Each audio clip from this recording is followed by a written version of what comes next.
আজকে আমি তোমাদেরকে কলকাতার ৫ জন বড় অর্থোপেডিক ডক্টরসদের ডিটেলস জানাবো, যাদেরকে জাদুকর বললেও ভুল কিছু বলা হবে না। আমি প্রত্যেকজন ডাক্তারদের প্রচুর কেস স্টাডি করে দেখেছি, মানে প্রচুর ভালো ভালো পেশেন্টদের রিভিউ রয়েছে। এরকম কিছু কেস হ্যান্ডেল করেছে যেগুলো ভীষণ ক্রিটিক্যাল, এবং ওনাদের যে ট্রিটমেন্ট প্রসেসটা রয়েছে সেটাও কিন্তু খুব ভালো। তোমরা যদি মানে আজকে যে ৫ জন ডক্টরসদের ডিটেলস আমি তোমাদেরকে দেবো, তাদের মধ্যে কাউকে দেখাও, সেক্ষেত্রে কিন্তু তোমরা উপকৃত হবে।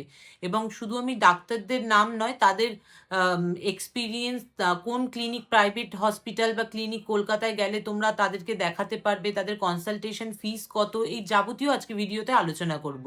সুতরাং তোমরা ভিডিওটা বেশির থেকে বেশি শেয়ার করে দাও, যাতে যারা অর্থোপেডিক ডক্টরের খোঁজ করছেন এবং ভালো ডাক্তারের খোঁজ করছেন, তাদের কাছে যাতে এই ইনফরমেশনটা পৌঁছে যেতে পারে। প্রথমে যে ডাক্তারের কথা আমি তোমাদেরকে বলবো, উনি হচ্ছেন ডক্টর অলোক শোভান দত্ত। ৪০ বছরের ওনার এক্সপিরিয়েন্স। ওনাকে তোমরা দেখাতে পারবে ভবানীপুর সমারিতান ক্লিনিক প্রাইভেট লিমিটেডে, এবং ওনার কনসালটেশন ফিস কিন্তু ১৮০০ টাকা।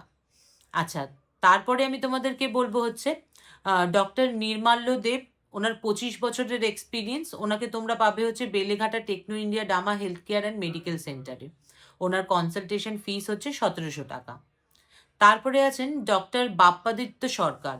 ওনার ২৪ বছরের এক্সপিরিয়েন্স। ওনাকে Jodhpur park Ashok polyclinic nursing home রয়েছে, ওখানে দেখাতে পারবে তোমরা। ওনার ১০০০ টাকা কনসালটেশন ফিস রয়েছে। তারপরে আছেন ডক্টর বিশাল ভাগত। ওনার ২৬ বছরের এক্সপিরিয়েন্স, এবং মুকুন্দপুর মানিপাল হসপিটাল, যেটা আমরি, ওখানে তোমরা ওনাকে দেখাতে পারবে। ওনার কনসালটেশন ফিস হচ্ছে ১০০০ টাকা। তারপরে আছেন হচ্ছে ডক্টর রাজীব বসু। ওনার ৩১ বছরের এক্সপিরিয়েন্স, এবং ওনাকে তোমরা দেখাতে পারবে ঢাকুরিয়া মানিপাল হসপিটাল, যেটা আমরি।